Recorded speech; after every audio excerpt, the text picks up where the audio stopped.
What is up, my fellow gingerbread cookies that are freshly baked in the oven, but then they are left out for too long so they become stale and nobody wants to eat it? Today we're going to be building an awesome ITX PC. I managed to find some parts on sale, so I'll be building my new PC, and I'll be going through each step of the build, so let's get started.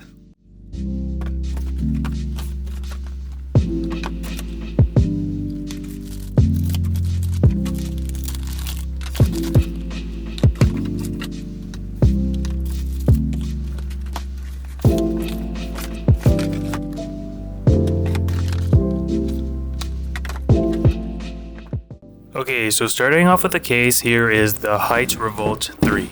This is where the side bands are gonna go, along with the graphics card and the motherboard, right here underneath the side panel that I just removed.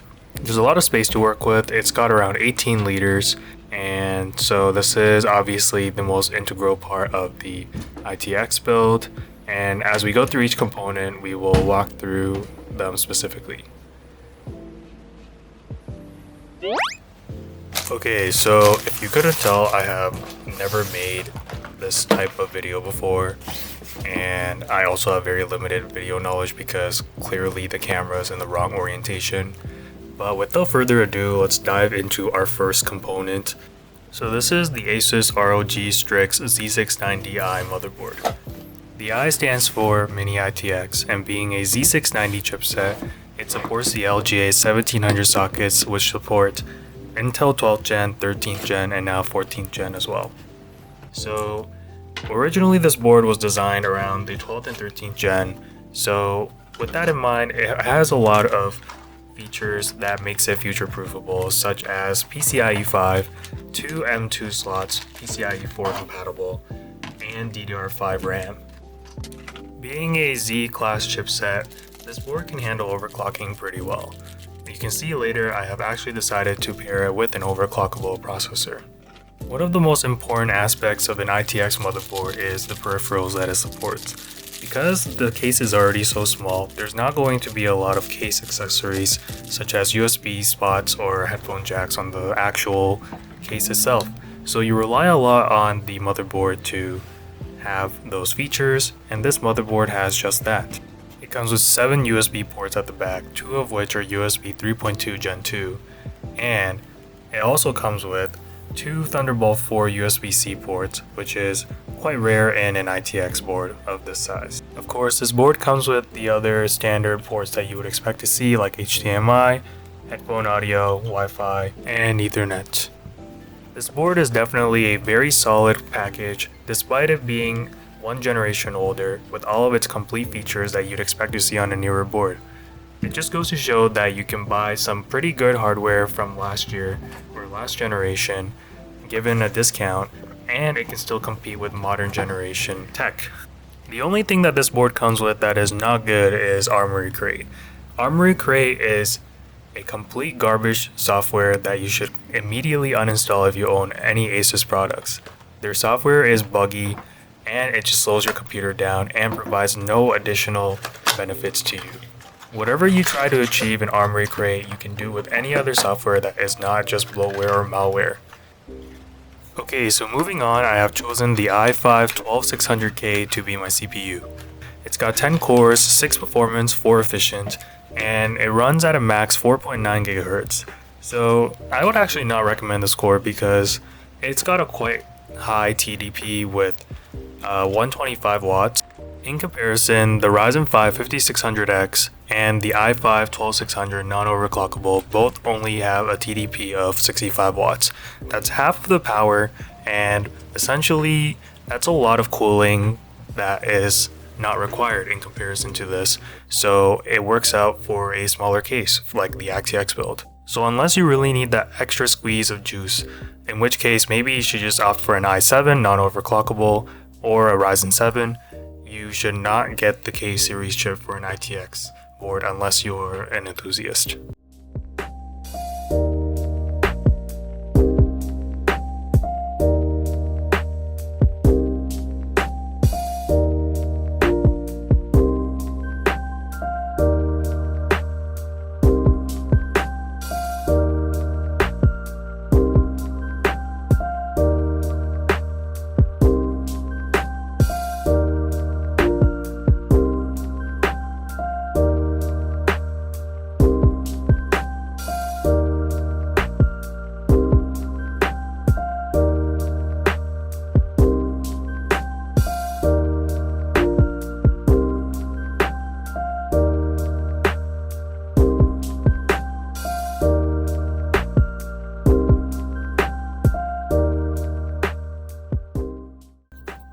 so moving on, now we have the CPU cooler.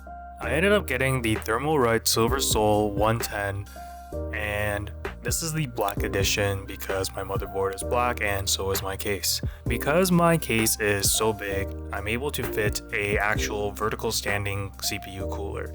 So normally ITX builds, you'll have a single fan flat cooler, and I'm currently just enjoying the luxury of the space inside the Hyte Revolt 3. This is just a cooler that I found off of PC Part Picker, and the small form factor community kind of agrees that this is kind of best bang for your buck. So here I am unboxing it and getting ready to mount it.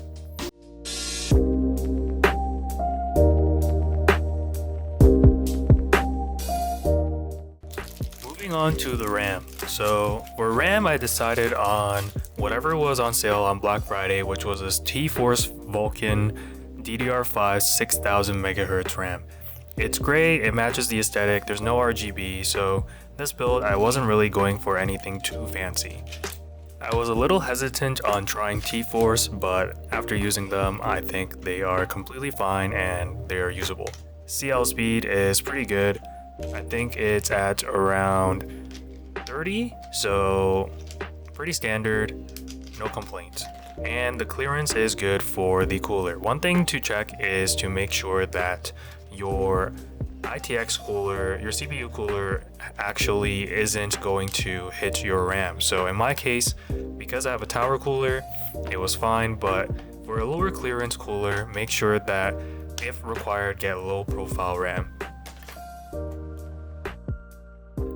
Okay, so now here's me trying to put on the CPU cooler, and I'm visibly struggling, and I'm pretty sure I have recorded some audio about this as I was doing it, but my skills are just too poor. I cannot even hear the audio myself during editing, so I am now just continuing with the voiceover. Yes, in case you couldn't tell, I was giving a voiceover.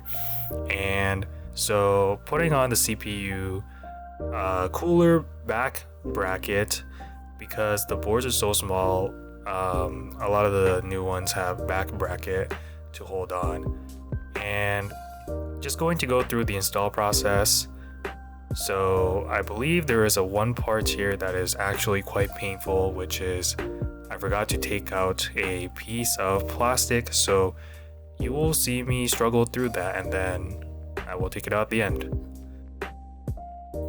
So while you're watching me struggle with this, I will just walk through the build process and the differences between an ITX build versus a normal build.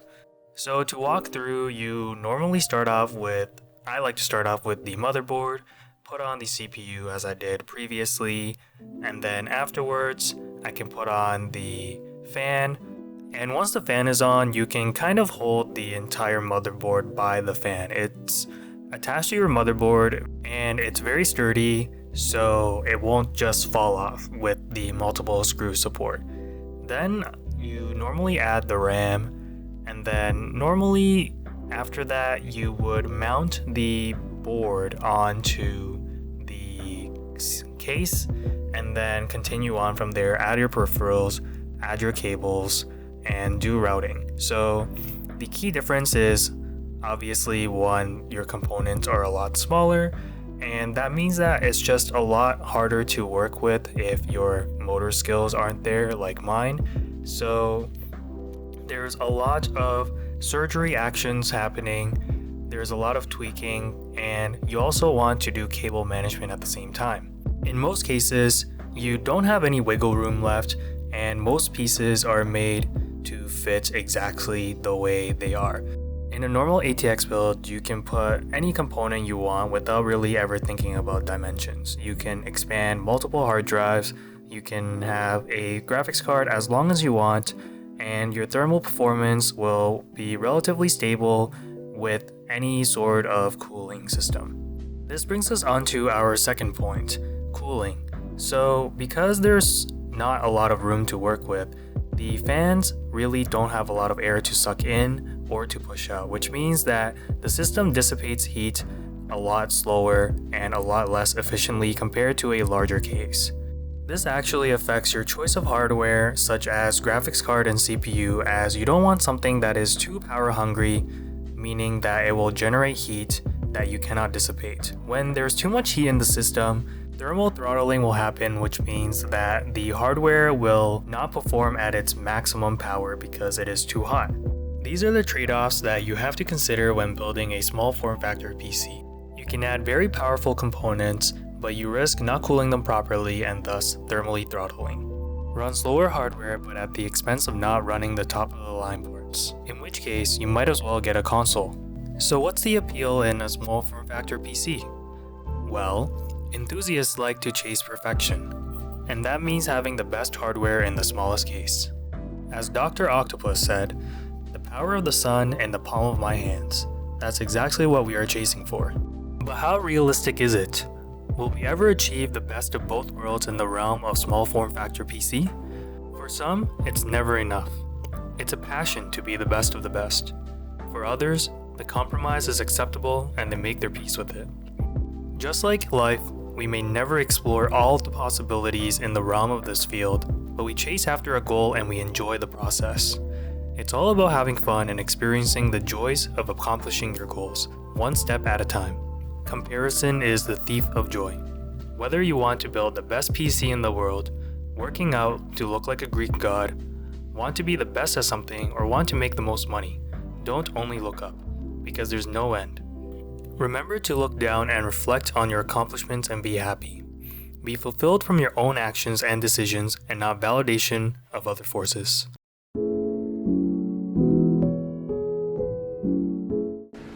Hey, hello guys, I hope we have enough storage for this, but we're still stuck on the power supply here. Like, there's like a small crevice. Still trying to put it in.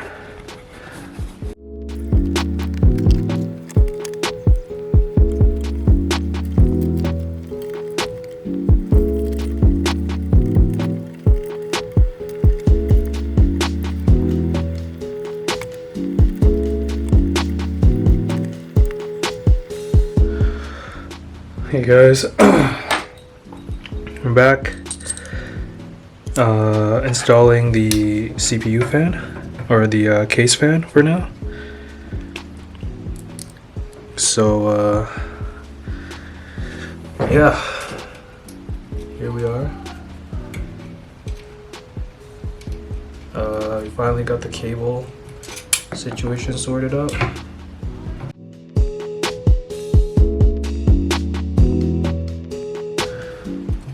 Okay, I'm not too sure what is happening with this. This is even the right screw. Let me like double check.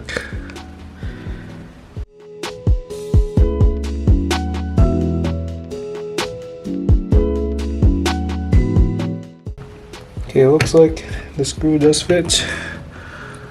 Just a little bit difficult. So let me continue.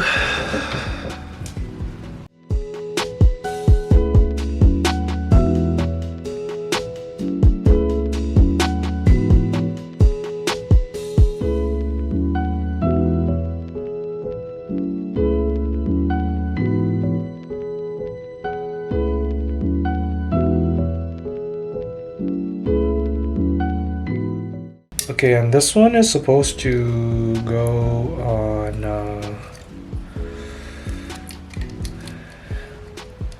come on. Okay, that sucks. Cooler Master, that sucks. You have a gap here, but I can't put this through.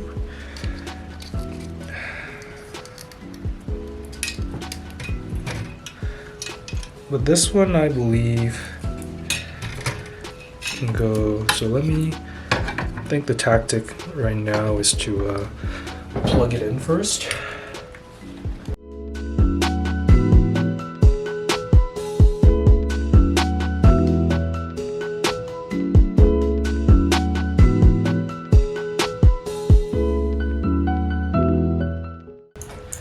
Yeah, I'm starting to see the end here.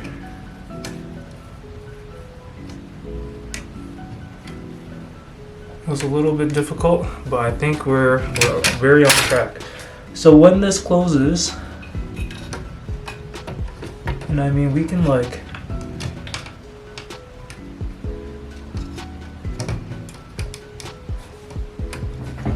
maybe take this along here. But when this closes, it's amazing. Awesome. Okay, it actually looks really good right now. Okay, let me put this one in position.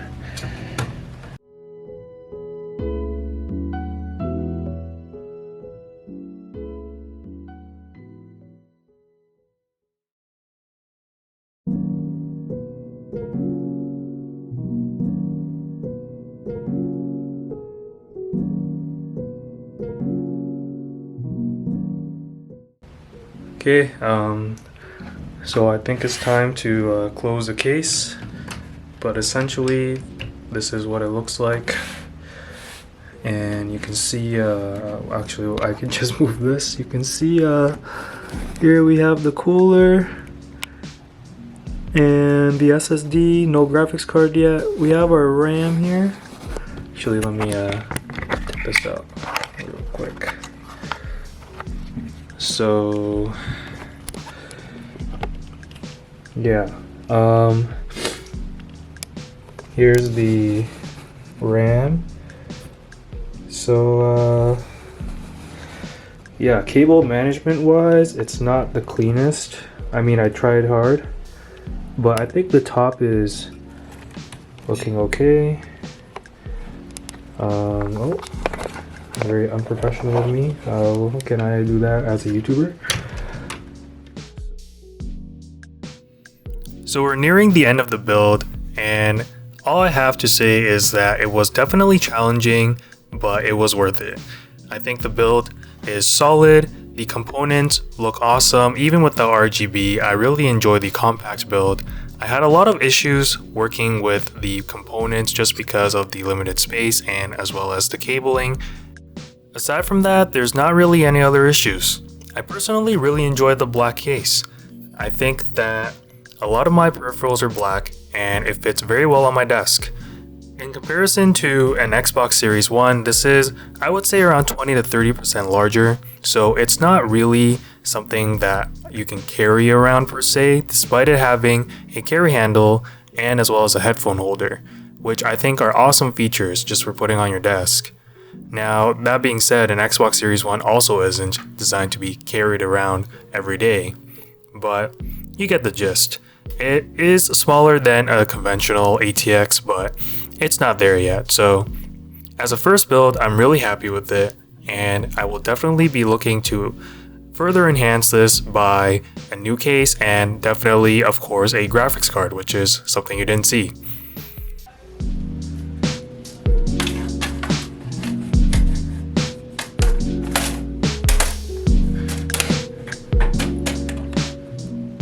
So this is what it looks like. It's got the handle and it's got two headphone holders on both sides. All in all, a super awesome build, and the video definitely doesn't do it justice here. So that's it. We're at the end of the build. Thank you so much for watching.